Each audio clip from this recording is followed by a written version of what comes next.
Well, good day, good evening, good morning, wherever you're at. We are so delighted that you're watching our rebroadcast and you're here live. Thank you for the C-Suite Network Women's Coaching and Consulting Council. I'd like to turn the podium over to one of my dearest friends, a woman whom I admire, I appreciate, I acknowledge, Trisha Ben, who is CEO of C-Suite Network, founder of so many different initiatives and projects in C-Suite Network.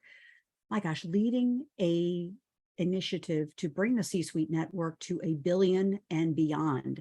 And she's the right woman at the right time doing it. So turning the podium over to you, Trisha. Thank you. Thanks for being here. Thanks for kicking us off. Thank you so much, Kathleen. It's so beautiful that you said that. I'm literally just working on the whole investment in C-Suite Network as the billion-dollar platform. And I have so much new content and framework to share with everyone, but that's going to be for another conversation. But I'm ecstatic. I can't wait, and I'm so honored to be here always with you, Kathleen, and of course our esteemed faculty that's here and everybody that's here live and listening. It is an absolute honor to be able to kick off the Women's Coaching and Consulting Council. Kathleen Caldwell, our extraordinary chair, who she mentioned dearest friends. We met in the very earliest days of C-Suite Network. And this whole platform, the community and the technology that supports what we all do and achieve together and out in the world in our communities, is really about those bonds that we form and how we move things forward as quickly as possible to have the success we want to have with our businesses and in our lives and in our communities.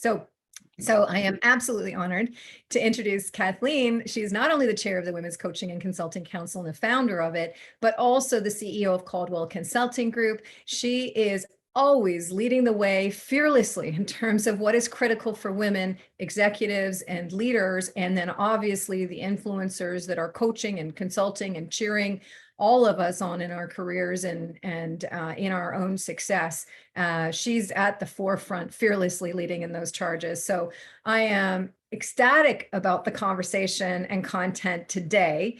And of course, Gloria and Nancy being here to share their extraordinary experience. This topic is one that's near and dear for all of us, no matter where we sit. And the funny thing is, it's really applicable for our personal lives as well.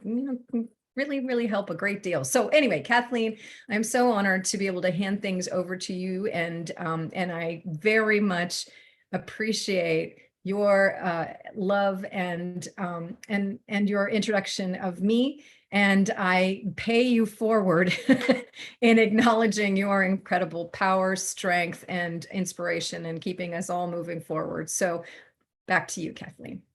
Thank you, Trisha Ben. Big kudos, sparkle fingers for Trisha. Thank you. Yes. Woo. You know, where on the planet can you get this kind of support, this acknowledgement, showcasing? This is what we do for each other, and it's rare in the world. So thank you. We want you to come join the C-Suite Network Women's Coaching and Consulting Council, and join, of course, C-Suite Network. Really important. So I'd love to just pop on a couple shares and really get the conversation going about something that's really important. When you're growing and scaling any kind of business, any kind of communities, growing and scaling of family, having difficulties dealing with people is really tough. And to have strategies on how to do that. And that's the topic of our session today, because in our council, we bring information, topics, experiences that are not out in the world being discussed. These are things that are really relevant in how to deal with difficult situations with clients and coach with excellence. That's really what we want to do, create a business of excellence. So that's our theme today. And thank you, Trisha. I'm Kathleen Caldwell, founder of this beautiful council and also the Women's Corporate Coaching Accelerator. So guiding and mentoring women to start, grow, and scale their corporate coaching business, because it's really important now, with a world that's we've got the quiet quitting, the quiet firing, the exodus from corporate. We want to help our corporate brothers and sisters stick and stay in these beautiful, fantastic jobs. And if you've been in corporate, you know that it is a great experience filled with challenges. So learn more about our Success Accelerator. Really excited about that. And, just to do a big shout out, just take a moment and shout out for our esteemed faculty who have presented programs. We so appreciate the wisdom and experience in our council. We've got a depth of knowledge and a depth of thought leadership that is unique in the world. So Michelle McGlade talked about powerfully choosing what's next for you. Sheila Anderson went in and we started a 12-day back to school biz boot camp. And Sheila was wonderfully talking about how to enrich your personal brand. So this was a little mini challenge we had. All of the recordings are up on our YouTube channel. We then had Christina DiGiacomo talk about how to attract more fellows into your business. If you're only working with women clients, you're missing out about 49.7% of the population are women. 50.47 are men. So we want to be able to guide, mentor, coach, and be able to, help and be a trusted advisor to half of the population. So Christina is doing that beautifully with her council. And of course, we finished up our back to school biz boot camp with Catherine Sellery. She is growing and scaling a global movement with her conscious parenting revolution. She's now got a channel that's going to be started, and she's working with one of the key people in California and Hollywood to launch this international conscious parenting channel. So many good things. Watch that replay. It was extraordinary. And of course, big shout out to our sister, Cindy Watson, her new book, The Art of Feminine Negotiation, and Linda Conyard, another esteemed faculty member. Her new book is coming out in December, Unnecessary Trauma. Look for that. And of course, our very own Nancy Geary with her upcoming book that's going to be launched, I believe, in January of this year. I think you have a new cover you're going to share. Nancy, do you want to pop off mute and just tell us a little bit about your upcoming book? Yes, well, the upcoming book, Bundle Your Brilliance, Turn Your Expertise into Profitable Online Programs, is really the culmination of 30 years of experience in designing training programs for corporations and entrepreneurs. And I took this book and I scaled everything down to make it an easy how-to guide for entrepreneurs that really want to create a course, but they're just overwhelmed by the whole process, all the content that they have, and they're just not quite sure what to do first, second, third, and all the way down the line. So it helps people get from idea to implementation. Excellent. Well, we cannot wait to really partner with you, of course, and be able to promote you in your book. So excited. We're doing big things in this council. Our esteemed faculty are amazing. And of course, big shout out to another of our esteemed faculty, it's so powerful. Carol Kammerer just got some new awards on her excellent book, LinkedIn for the Savvy Executive. So look for her book on Amazon as well. And then finally, one of our other newest sister esteemed faculty members, Deb Creer, she has got a whole movement starting on Facebook. Join her group if you know of someone who's dealing with cancer, has a family member dealing with cancer. Deb Creer has launched a brand new movement called trynottodie.live. Very, very powerful resources, people, community, physicians, healthcare providers. Oh my gosh, it's gorgeous. So big shout out to Deb. Takes a lot of courage to do this, and she's doing it. So our topic for today is dealing with difficult clients. Wow, a loaded topic. And I think, just curious, how many of you have dealt with difficult clients throughout your career, maybe colleagues, maybe partners, my goodness. And, this is, of course, a little shout out to you, Gloria, in Arizona and Palm Springs, California, and all of our sisters on the West Coast, of course. Risk ahead. Got this beautiful preview here that dealing with difficult clients is risky. And so what I'd like to do is get the conversation going, but set a little framework of 5 different archetypes that I've created on difficult clients. And perhaps you can see yourself dealing with these kinds of clients. So I'm just going to run through this quickly, set the foundation, and then let's come back and talk about which kinds of archetypes, which types of difficult clients you've had. We're not going to name any names, not going to name any company names. We're going to keep it anonymous, but let's look at what was the situation that you were dealing with, and then what have you learned now that maybe you would have done differently if you have that situation again. And I promise you, if we didn't learn a lesson and we didn't apply the lesson, we're going to have to learn the lesson again. So that client is going to come up again in a different situation. So I've got to come up with something kind of fun here that, we've got the dominating dude or dudette. A lot of these things that happen in groups and communities, certainly one-on-one. We've got the passive aggressive Polly or Paul, the know-it-all Ken or Kiki, slow pay Susie or Steve, or the always late and they're constantly rescheduling Anita or Andy. You see the alliteration here. And, we've got people that are the dominating behavioral style. You'll see this a lot in groups where you've got to have someone who's the king of the hill or the queen of the hill. They have a tendency to kind of bully the situation. They bully the leader of the group. They bully others. They have to dominate to be able to control the group. First archetype. Second archetype is kind of a passive aggressive type of person. They may bring flowers to the event, but you never know if they've got a knife that they're hiding or a bat behind them. And this passive aggressive, they may be smiling, but yet behind the scenes, they're doing things that really derail your coaching process or your consulting process or the team or the group. They're doing things that derail and don't help. Or you've got the know-it-all Ken or Kiki, they think they're an Einstein, of course, and they want to control the conversation. They want to be seen and recognized as the true leader in the group. So they want to tell everyone how much they know, and they're sure to let people know this. And then as we're winding down here, we've got the slow pace Susie, Steve, or they're like always late. And so, I love this Dilbert comic because these kinds of people don't really get that their behavior or their lack of positive behavior impacts you, the community, your business. So literally it's just, I'm just 10 minutes late, really backs up your whole schedule. Or if, they're constantly rescheduling, you probably have plans in place with other clients and they're rescheduling, which really shifts your whole day.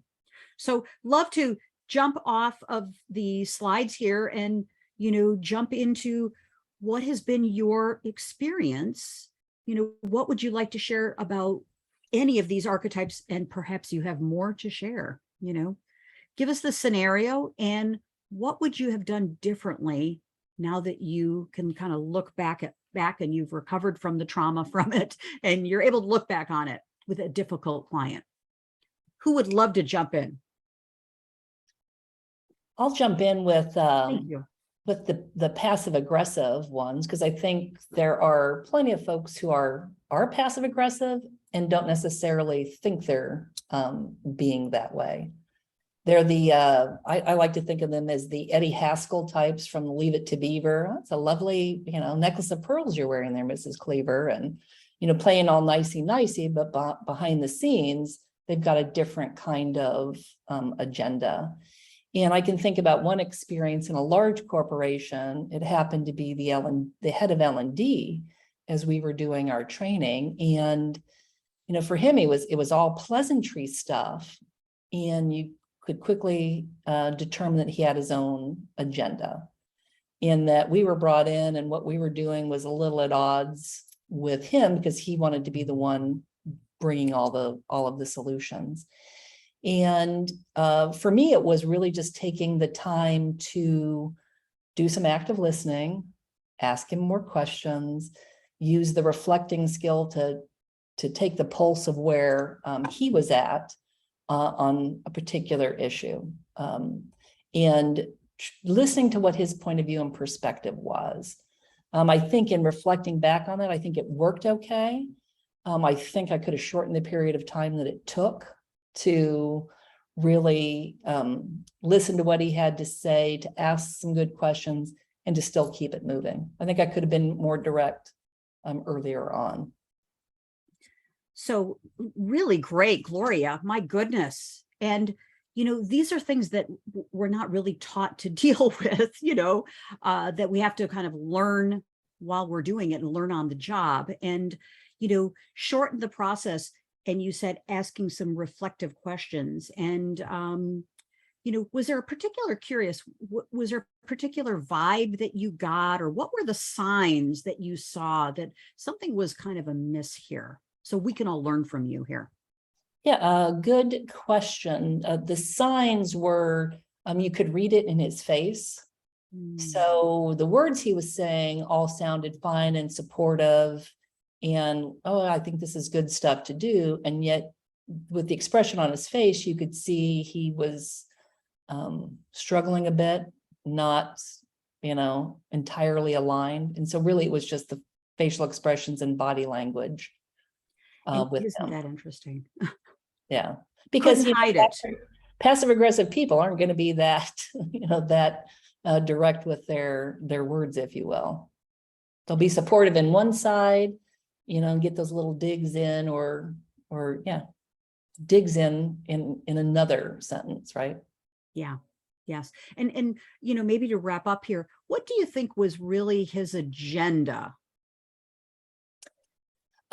His agenda was, he's a guy who designs training. He was responsible for all the learning and development in this organization. And, his struggle was, we're stepping on his toes. Mm-hmm. And how was the stuff he was doing, how was it valued? And I think for him, it became a real value kind of issue. And that honestly is probably another learning that I had, which is what we could have done differently is spent more time with him in the beginning. He didn't bring us in, somebody else brought us in. We could have spent more time to understand what he was doing with respect to learning and development in the organization. And that I think would have pulled him in sooner. But I think the big part for him was, somebody else is coming in, the company likes it. I've been doing this for years. What about me and what about what I've done? Isn't that valuable too? And so I don't think he got the recognition that he, had hoped for. And I think in that field, a lot of it is, there's probably a lot of learning and development folks who feel the same way. Wow. They're doing all this work and what are they, Yes. how's the company or how are people showing appreciation for it? Right there are some golden nuggets right there. Yeah. And building the relationship is what I heard from you. And also, really setting the stage with him from the very beginning, building that relationship. Wow. Awesome. If you got something from this, let's give Gloria some sparkle fingers. Yay. Wow. Cool. Good. Thank you. Great. Who's up next? What is a difficult situation? And again, we're not using client names. We're just kind of talking about scenarios. So you don't have to go through this on your own, that you can say, there's danger ahead here. I can handle this interestingly and much differently. Yeah. Who wants to jump? Nancy, do you want to jump in? Yeah. Thank you. Jump in before the vacuuming starts. Yeah. Well, several years ago, I had taken on a consulting project where I was going to be managing all of the training. And this was a consortium. It was all these different consulting firms that were brought together for an energy efficiency program for the state of Wisconsin. And I had replaced another firm. And I went to visit them to get the download of everything that they had done, get all of the files that were really the property of the program, not theirs. This sounds a little familiar, doesn't it? And they were very reluctant. They were very difficult to talk to, and just were not forthcoming with anything. Like, this is very strange. What's going on? Well, I went back and I talked to the person that I reported to in this project or about it, and he didn't have much to say. Then I got kind of back channel from somebody else and said, "You knew they were fired, didn't you?" No, I didn't. If I had known that they had been fired and not just that everybody made it sound like they chose to do something else. So they were trying to be kind to them in how they were let go. but they didn't give me like the backstory on what really happened. So I walked into a almost impossible situation. So I had to kind of continue to nurture them and continue to make requests and just shift my whole tactic. Because I felt like to a certain extent I was set up, and I had to recover from being set up because I wasn't properly prepared. You know, so I think sometimes when we get into a situation where we don't want somebody else to feel bad, that we don't bring in all of the right people so that you can handle them in the best way, because I ended up making them feel bad, which was not what the overall organizers wanted. And, you know, it created just so much friction that was so completely unavoidable. Yeah. And knowing now what you know, what are some thoughts about what different tactics at the beginning? Again, there's no make wrong here. It's all learning, but Right, what do you right. think, you know, knowing that back, what would you have done differently? Or Well, how do you think you would have handled it? Yeah. well, I think I would have handled it if I would have known what the facts were. Clearly, I could have handled it much differently in terms of how we would have done the handoff. I would have recommended that they didn't bring in the replacement, but that somebody else went in that was a more neutral party to kind of get all of the files and all of the training records, and because it wasn't, the nature of the information wasn't such that I wouldn't have been able to figure out what was going on. And if I would have had any questions, then, you know, having somebody else gather it, I could have gone to them in a way that would have been more positive. I could have approached it to say, I'd like to look for opportunities for you to be able to contribute. There were just different, I could have come at it totally different. And I think this is something that can happen a lot in organizations where you don't always have all the pieces of the puzzle. Oh, yeah. And so you can have a misstep. Yeah. And oftentimes, kind of whenever I look at something where it's like, something's right, something's off here, something's not right here, it's usually because there's something that's missing, that's not shared for whatever reason. And corporate cultures are notorious for this, and organizations are notorious for this, is they're hiring us to come in and fix the problem or right a wrong or do whatever. And we don't know the political landscape before we jump in. Yeah. So it can Yeah. be sometimes fraught with danger, you know? Yeah. And Nancy, you brought up something, and let's get some questions going here, and we can jump over to you, Tricia, as well, is, you know, my curious question about what you also said, Nancy, is why don't we ask when we know something's quite not right in the beginning? Why don't we lean in and ask that dangerous question or that curious question? Or why don't we do that? Well, I did take a risk. I'd gotten to know one of the other people on the project, and I just said, you know, something's not right here. You've been around this thing from the Excellent. beginning, you know, can you enlighten me? And she gave me so much really good historical data that helped me to really understand what I had walked into, and then was able to handle it more adeptly. And I'm trying not to make it clear like who all the Of players course. were, Yeah. but I went around to the key stakeholders that I supported, and I just was like, okay, what do you guys want? What do you need in order for us to get your audience up to the skill that you want? What is it exactly that we have to do? So in some ways, I kind of just set aside everything that the person before me did and went, I'm just going to go and get my own intelligence on where they are now and what they need, and then get them to trust me. And here comes the vacuum. Okay, great. Got it. Got it. So what I'm also hearing, and I think what we're also really getting clear about is, Nancy, you're bringing to the forefront is we've got to develop our allies. We've got to develop our advocates and know who in the room, so to speak, and know who on the project's going to support us and be a truth teller, and who's got our back too, you know? Sometimes we're brought in to corporate engagements and it's, it's doomed for failure, if we don't have our allies, our advocates, all of that. So yeah, good. And And you've I got some quick wins. Yeah, please jump in. And I do think too that we have to challenge the assumptions we make about people from the first get-go, right? On the surface, it's too easy to make a quick assessment of even who the key players are, or gravitating to people that you like or people that feel like you, because that saying you can't judge a book by its cover, but we still do. And I can think about a time with a client, somebody else brought me in, and the CHRO, chief legal officer, all one person. I was quick on assumptions about her.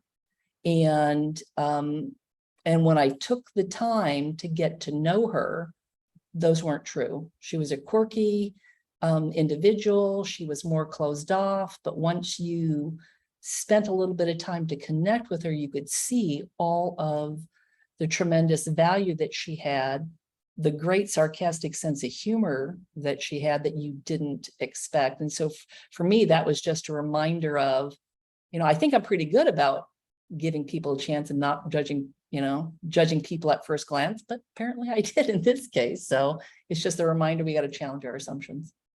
Brilliant, brilliant, brilliant. Thank you very much for that, Gloria. Yep, challenge the assumptions. That's great.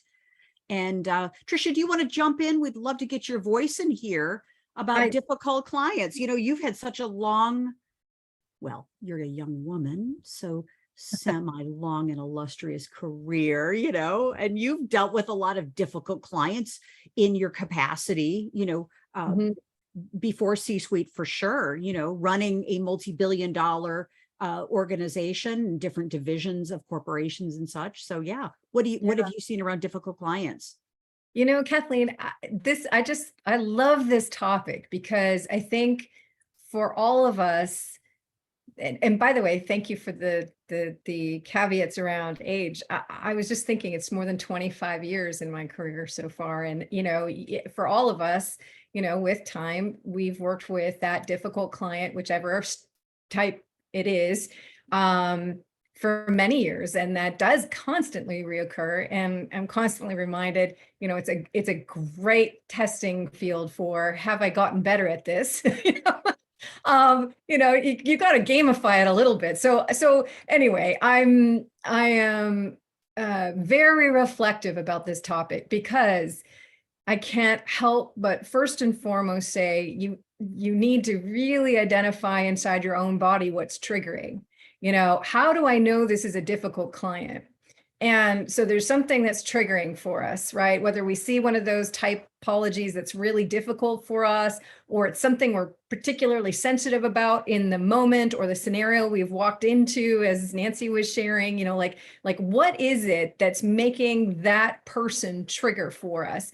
And then the most critical thing is how to skip going straight to the reaction and to bring it internally. That's the key for me. So how do I bring it internally? And that means, how do I hold on to the power and the strength of how I want to address this issue? So I'm not just reacting. And I think as we get more and more experience with especially the most difficult client, which, by the way, self-reflection is also us. So when are we the most difficult client, and why are we being that difficult client, et cetera? But that's a whole other topic. But with time, you end up creating more space to act as opposed to react, and really think to what are the outcomes you're looking for. So if you look at the Stoics, I just love true stoicism is about understanding the only thing I have control over is how I choose to act, right? I can choose to take this information in, and I can choose to act in the way that I want to, regardless of what that information is. So I think that just creating that space for ourselves is something, we get better and better at with time and focus. So I think that's really important. Next for me would be, what are the outcomes I want to see? So at the end of the day, and I had this discussion very early on in my career when I built that $20 million business inside of an enterprise-sized organization, my right-hand person, she'd say, well, they might be doing the right thing, but they're not doing it for the right reason. And I'd say, I don't care. And she'd say, well, you should care. No, I don't care. The reason I don't care is when you do things, you do the right thing, not for the right reason, eventually you're going to get rewarded for doing the right thing for the right reasons. And those people can become your biggest advocate in whatever it is you're trying to move forward. So what is the outcome that you're seeking is, I think, such a powerful question, because I don't need to act in any way, if at all. I'm choosing to act in a way that where the outcome is what I'm aiming for. So sometimes that means nothing. I do nothing. And sometimes that means I need to act in a way that I would never have thought to as my immediate reaction to a situation.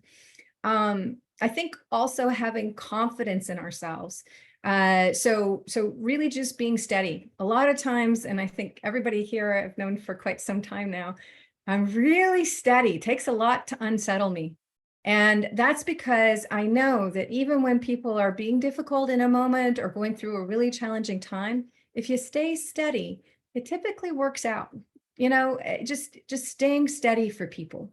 And that's a lot of times when people are difficult clients is because there hasn't been a steadiness. There's not something that they can count on that they know will be there or that will support their success or whatever. So when you're staying steady in a place where you know you're delivering value, your intention is good, your outcome focus is right on for the group you're serving or the person you're serving, then just staying steady in it, I think, is important. I wrote down a couple of other things. I'm a big believer in infrastructure. So really try to remove it from the personal. What infrastructure can you put in place that will support those great outcomes of what you're really trying to achieve with whatever person or group it is?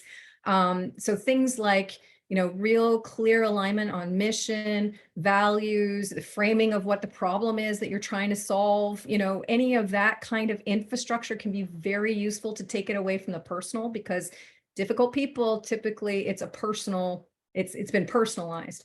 And then also conditions of satisfaction. We talk about that a lot. That framework really helps. Like, what is a condition of satisfaction? What do we want to see from this? And how we work together and so on.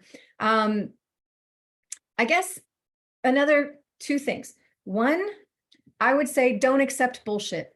That's really important. When something is wrong, it's wrong. And you need to address that. So that's another thing, is having the courage to say, I know this is wrong.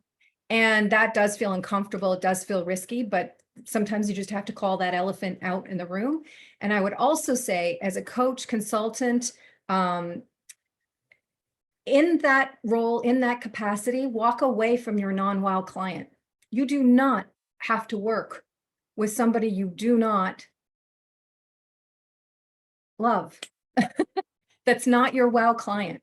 And I think that's something that's really, really important. And that's probably, if I were to say, the biggest mistake I ever made as a mentor is accepting somebody as a mentee that I certainly didn't love. And as I got to know this person more, I really didn't like. This was, many years ago, and I had this thing where I could make things better for anybody. And as I worked with this person and got to know them better, I realized I did not like who they were. They didn't care about other people. They didn't respect other people. They were incredibly manipulative.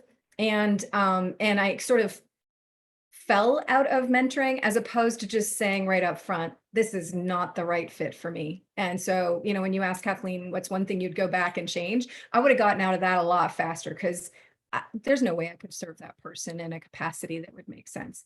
And it was unbelievably a waste of my time and just an energy suck that we don't need to have. As a coach, as a consultant, your goal is to pick your wow client and really work well with them. Respect everybody. Yes. but Yes. the not right fit is the not right fit. Brilliant.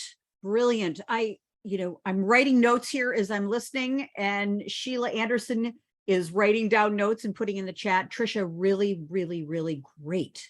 And so, I also believe that all problems exist in the absence of a good conversation. So having a good conversation, and I'd like to pop over and just, as we complete our time here, that was really brilliant, Trisha. And thank you for that. And,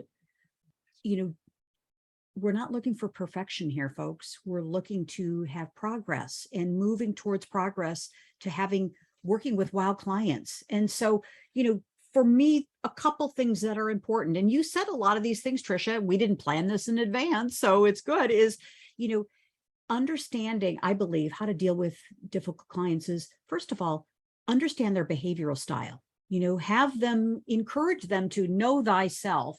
And with all of my clients, we have a DISC motivators assessment that people go through. And it's really a success style to learn their own style, whether it's bank, it's DISC, whatever it is, to learn if they have a primarily dominance, influencing, steadiness, or conscientious behavioral style. You'll know how to talk to them. You'll know how to relate to them and educate them on yours. And I think the thing looking back that I didn't do earlier in my career is I didn't have effective systems in place and agreements in place. We're creating containers and communities where people can rest into the structure. And if you don't have the right structures in place and you don't have enough structures in place, what can people rest into? What's acceptable, what's not acceptable. And so, things like terms, things like, cancellation policy, people oftentimes are testing the limits with you.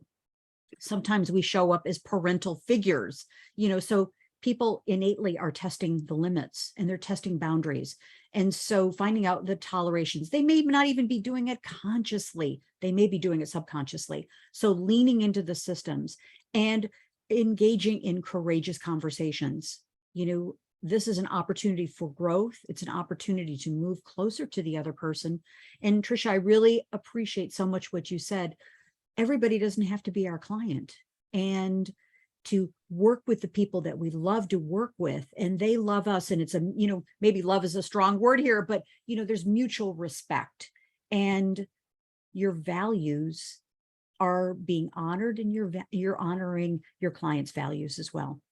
So these are some of the things that we can do. And of course, if you need to fire a client, you've got to have that courageous conversation. And I would say things that I have learned over the past, give people an opportunity for a couple chances and let them know that you're giving them a couple chances. You're giving them 3 chances or 2 chances or whatever you want to do. But if this happens again, we're going to have to end and complete our relationship, or our agreement. And, you've got all that in written down in an agreement. So they know what the parameters are, the refund policy, the guarantee, whatever you're doing. So that's what I would say. Can I quicker, please jump in, please. I just want to build on what you're saying just for a second. Really thinking to what those values are and what those ground rules are is so critical. And I work with a lot of people who are leading in monetizing against communities for the first time in their lives, even though, of course, they've been part of communities for many, many years and so on. But I really am very cautious about language you will accept, behavior you will accept. So for example, if you will accept somebody into your community or into your clientele or into your life with bad behavior about somebody else, I will guarantee you within 6 to 12 months, they will be demonstrating that bad behavior toward you and your people and your community. And so it's that what you just said couldn't possibly be any more important. It is absolutely 100% on that. I've been watching people for a long time in all of our communities. And that's something where if you think you can accept bad behavior because there's some kind of excuse, there really isn't, because that will be what you're facing 6 to 12 months down the road. Completely true, Trisha. Thank you. Thank you. Thank you. And, these are things that we also delve into quite extensively in the Women's Success Accelerator. And Sheila, you're a part of that program. You're a valued member of that community. And one of the things we talk about is setting our standards really high and having boundaries and not putting up with tolerations and, raising up the level of excellence in our lives and in our business. And if we're feeling like we've got to take a client because we need the income, sisters, we know that never goes well. You know, that's a recipe for disaster. So we work on our personal foundations, you know, making sure that we've got the time reserves, the financial reserves, the emotional reserves, coaching and consulting, thought leadership, trusted advisor. It's a challenging career that we have. It's a challenging business and a challenging mission. And if we are not filled up the way that we can be, if we're not emotionally and have our well-being handled, it's going to be very rough. So we've got to build up those reserves. And Sheila, you know, if you would like to jump in at any time, we'd love to get your voice in as we complete our time. And, you know, just one final thing here to think about is having that courageous conversation. If you need to, you know, fire a client, if you need to readjust the agreement that you've made with them, is, you know, it's just a simple framework. When you do this, or when you show up late, or when you, you know, speak out in a group and do whatever, when you do this, I feel this, and can we do this? So it's just really 3 steps. This is a great coaching model, you know, so however you need to do it, but don't put off the conversation. So as we complete, what's your biggest takeaway from our time here? Love to get your voices in here as we complete. It's been a great program, hasn't it? Wow. Awesome. I do want to just say one thing, and I put it in the chat. So the fabulous conversation, as always, Kathleen, you always make us think, right? And I love that. So one of the things I kind of do, what Trisha talked about a little bit, so it's a gut check for me. And when I find myself saying, I have to go do this for a client, I have to work on this project for a client, I have to, when I start doing that, then for me, it's a gut check. Like, why am I, it should be like saying, I want to, right? I'm excited to go do this for a client. I'm excited to go do this research for them. And when I'm not feeling that, then that's when I step back and say, why? You know, what right conditions of satisfaction are we not connecting on? What expectations am I not managing? That's gone by the wayside, and to kind of do what I call a BP check, right? A brand pulse check. Just check the pulse of that business and check your own pulse. Like, why am I feeling that way? So that's a trigger for me. You know, the want to versus the have to. And even when I hear my husband say, oh, I have to go do this for this client, I'm like, okay, do you need to fire that client? Because that's how you're talking. So why are you talking that way? So just a little insight. So thank you for bringing this topic forward. Love it. Thank you. Thank you. We all need a BP, right? A brand pulse check. Really good, Sheila. My gosh. And our body tells the story. We know that. So yeah, thank you. Thank you. Great conversation. And I'd love to do a couple little shout outs before we complete our time. Is, you know, always thinking about, I'd love this when we're done with an important interactive gathering, just take a moment. And I do this all the time. Just take a moment, turn off the phone, take a deep breath. And then what did I get out of this? What's my one takeaway? And what's my one next action? So you can count on me doing that as a recap here. And as we complete our time, oh, it was so great.